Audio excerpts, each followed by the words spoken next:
এগুলো কি ধোয়া আছে? হ্যাঁ, ধুইয়া শুকায় আনতে হয়, নাহলে তো তেলে ফুটবে।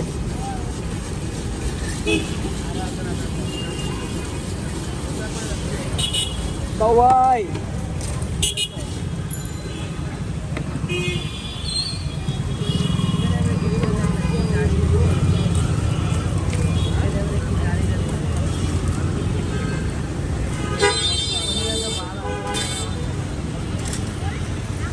ভাই যাও।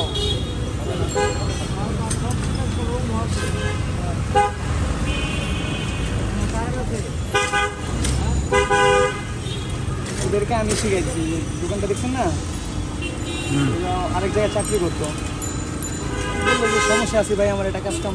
নিজে যে খাও না, আবার যেগুলো বিক্রি করো মানুষ আক্স করলে কি বলবা বলো? ওই মাঝে মাঝে মানুষই হয় ভাই, থাক, চাকরি করলে তো হিসাব দিতে হয়। তবে নিজের জিনিস নিজে খাওয়া উচিত। এগুলো আগে ইন্ডিয়াতে হয়েছে, তো ইন্ডিয়াতে এগুলো বেশি আগে হয়েছে। তুমি কাঠটা দেখে বানানো শিখছ? ভিডিও ভাই, মূলত ভিডিও দেখে দেখে শিখলাম, শিখা ইউটিউবের ভিডিও ইন্ডিয়ান গুলা। হ্যাঁ,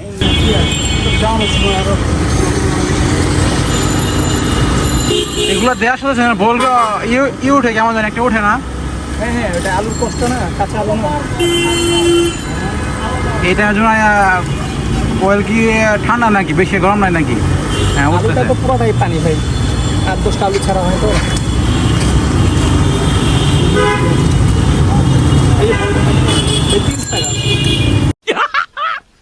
मस्त जोक मारा रे, या हंस रे हलकट हंस।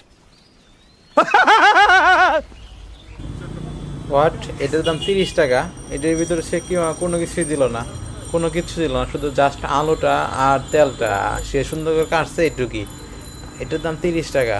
কেমনে কি সম্ভব? এটা একটা আলুর দাম কেমনে 30 টাকা হয়? আমি আমার বোঝাইতেছে না। লবণ দিল না, কোনো কিছু দিল না। সে পুরা মানে ভাজার পরে একটু কিছু দিছে, মশলা দিছে। সে বললো অনেক, এটার নাম কি জানি বললো মনে নাই আমার। সো এইটুকু মশলা দিয়ে যদি, সস দিয়ে যদি 30 টাকা হয়ে যায়, তাহলে কেমনে কি রে ভাই?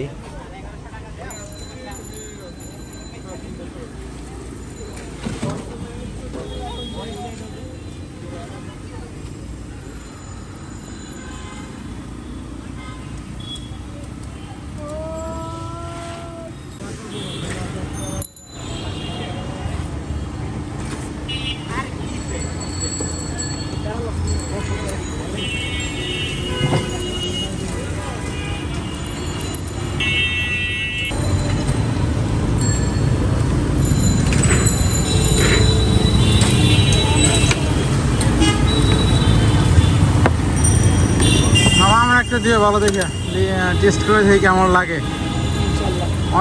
অনেকের কাছে শুনছি যে ভালো লাগে না।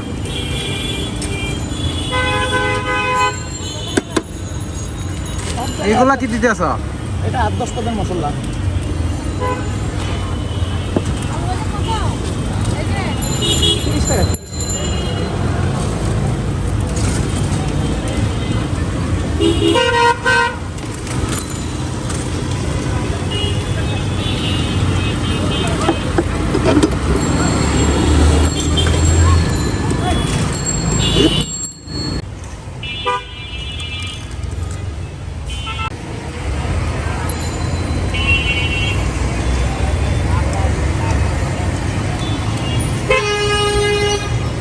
আছে মোটামুটি চলে।